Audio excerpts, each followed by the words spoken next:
Hey, Booze. Hey, it is your girl, the Rising Phoenix Empath, coming at you from Maryland. And I wanted to jump on real quick today, and I wanted to give you a really quick nugget. Today is Monday. I wanted to say happy Monday to you guys. I woke up. It was one of those days I woke up because we overslept. And so I jumped up rushing, and I really dislike when I wake up like that because it just sets the tone for the day. But you know what? I'm going to recalibrate it, and I'm going to put this day, I'm going to command my morning and put my morning on the trajectory that I want it to be on in spite of that. But I wanted to say happy Monday, everybody.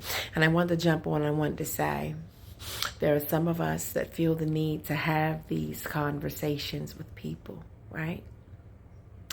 We want to have these conversations with people that we should be in relationship with because of the blood relation, or that we should be in relationship because we're just used to these people and we genuinely and authentically love these people, right? And you do communicate with people that you love. But if you find yourself constantly having to have conversations with people about the same behaviors they display towards you and your relationship with them, then I need you to understand that they know, one, and two, what are you hoping to gain from this conversation? Are you hoping to gain a different behavior from this person? Because what you're doing at this point, it's almost like begging them to reciprocate. And I'm going to let you know something. I'm going to let you in on a little secret that they might not even realize, but they've already decided, right? And what I mean is they've decided where you stand in their lives. And they have already decided that you are not a priority. And this is why they call you while they're on their way to work. They'll never call you just, on a weekend or on a weekday when they're, living life. They're going to always call you in between, while they're at work, while they're on their way to work.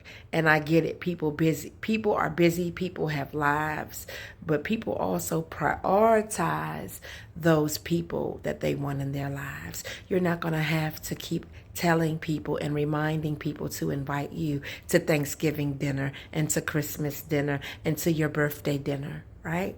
You're not going to have to keep reminding people to do that, because when you are really looked upon, in a certain light, in a certain way, certain things just go without saying. And I need you guys to stop having these conversations with people that have already decided where you stand and where they stand with you, right?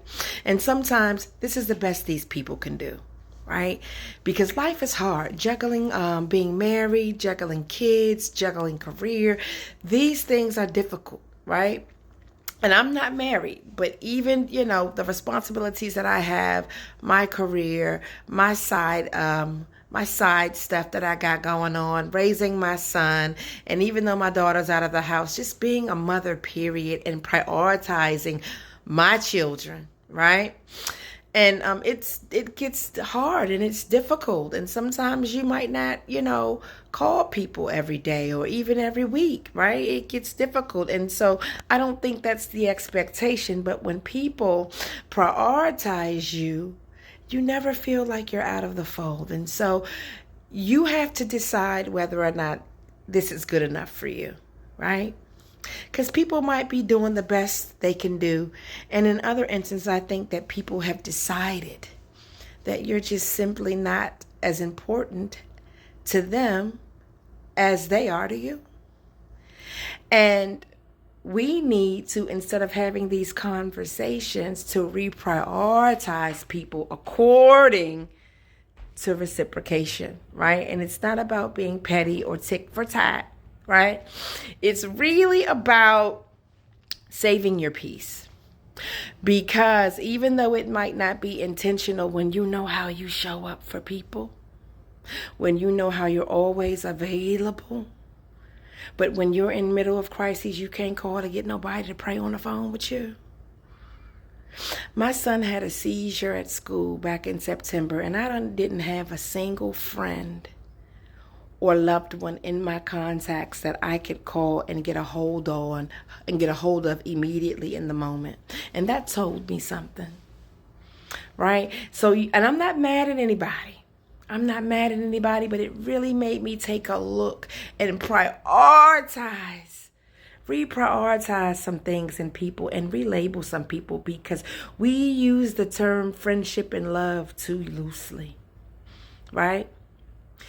And, you do have to look at the situation and figure out, how you'll move forward and if this is enough for you. And I'm going to let you know right now, for me, because I know how I show up for people, and I know how I'm always available for people, and how I view family, right? And friends and people that I call my friends and kin, right? It's simply for me unacceptable. I won't accept so much less than I am willing to give, right? And it's just unacceptable. And it's not me pulling away and just being out of contact and out of relationship with everybody. That's not what it's about. Because I've decided I'm going to love you and I'm going to be there for you, but on my time. Because, as a mom, as a single mom, they're first, right? And so I have to put my family first and my best interests first, because for so long when my parents were alive, I was the one who they depended on a lot, right? And so much so that in some cases I neglected my own family, and I'm not complaining about that. That's just what it was, and that's what it had to be during that season, during their season of transition. That's just what it is. But now that I have fulfilled my obligation to my parents who are now deceased, and I have my family, and I have these special I have this circumstance with my son that requires me to be 100% focused on him, that's what I'm going to do. I'm going to zoom in on me, on my son and my daughter and my life and the things that I know God put me here to do. And everything else, I'll get to it when I can. And if you want to save yourself some peace, if you want to save yourself some anger and resentment, I'm just going to tell you to really look at your relationships, right? Because it's not their fault. They're giving you what they can give you, and in some cases, they're giving you what they want to give you. And you have to determine and decide whether or not it's good enough. Because I'm an empath, because I'm a giver, because I go all in when I love you, right? It's not enough for me, because I know the value of what I bring to any person's life. It's not enough. And so instead of getting mad, instead of having conversations, instead of cutting somebody off and not talking to them forever, now some folks need to be cut off. Some people need to be cut off, right? But not everybody need to be cut off, family, right? Some people just simply need to be prioritized. And I challenge you today to decipher between the two. And then not only to decipher between the two, but start prioritizing people accordingly. We're not matching energy. We're not doing that. We're simply saving our peace.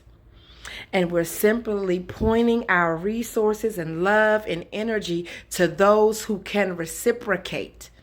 Because it is unbalanced and really unhealthy to constantly be in unbalanced relationships where you do all the giving, where you do all the sacrificing, where you are the one that can always be dependent on, where you are the one who will always pick up the phone. And if you miss the call, you're calling them right back. You don't get that energy from them. And instead of being mad, simply rethink these relationships, reorder. Okay? Happy Monday. Have a good day. And remember, at some point you have to go inward and take responsibility for the lack of reciprocity in your life. And I think it can start with you just simply going back to the drawing board and placing people accordingly. Have a good day.